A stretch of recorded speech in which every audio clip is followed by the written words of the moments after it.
আসসালামু আলাইকুম। দেশ এবং দেশের বাইরে থেকে যারা এই ভিডিওটি দেখছেন তাদেরকে আন্তরিক শুভেচ্ছা এবং এই ভিডিওতে স্বাগত। সামরাজ সুলিজ সারা বাংলাদেশে ইলিশ মাছের জন্য বিখ্যাত। 23 অক্টোবর 2024 মৎস্য অধিদপ্তর থেকে ফরিদ আক্তার প্রথম আনুষ্ঠানিকভাবে ঘোষণা দিয়েছেন ইলিশের বাড়ি চাঁদপুর নয়, এখন থেকে ইলিশের বাড়ি ভোলা।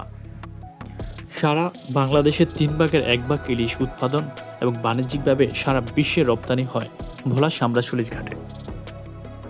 মৎস্য অধিদপ্তর তথ্যের ভিত্তিতে আমরা বলতেই পারি ইলিশের বাড়ি চাঁদপুর নয়, ইলিশের বাড়ি ভোলা। সামরাজ সুলিজের ছোটোখাটো একটি ইতিহাস রয়েছে। 1969-এর দিকে 4 বন্ধু মিলে নামের প্রথম অক্ষর দিয়ে সামরাজ নামক নামকরণটি করা হয়। তাদের প্রধান উদ্দেশ্য ছিল বাণিজ্যিকভাবে মাছ রপ্তানি করা। তখন থেকেই এই ইলিশের সাম্রাজ্য, এই সাম্রাজ্য গড়ে ওঠে। আর তখন থেকেই জেলেদের ভাগ্য খুলে যায়। সামরাজ সুলিজের জেলেদের তখন থেকেই আর পিছনে ফিরিতে তাকাতে হয়নি। জেলেদের আয় দিয়েই অনেক মানুষের ভাগ্য খুলে গেছে।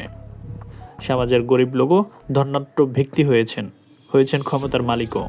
এই সাম্রাজ্যের ছোট বড় অনেক ইতিহাস রয়েছে যা ভিডিওতে তুলে ধরা সম্ভব হয়নি। মাছ সংগ্রহের জন্য ছোট বড় মিলিয়ে 300-র মতো আড়ত রয়েছে এখানে। এক একটি আড়তের অনুকূলে 100-র মতো ভোট অর্থাৎ নৌকা রয়েছে।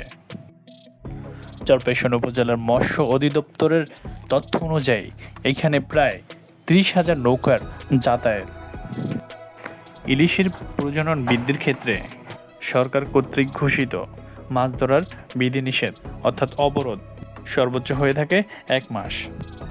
বাকি 11 মাসেই মাছ ধরায় বেদিব্যস্ত থাকে এই উপকূলের সাধারণ জেলেরা।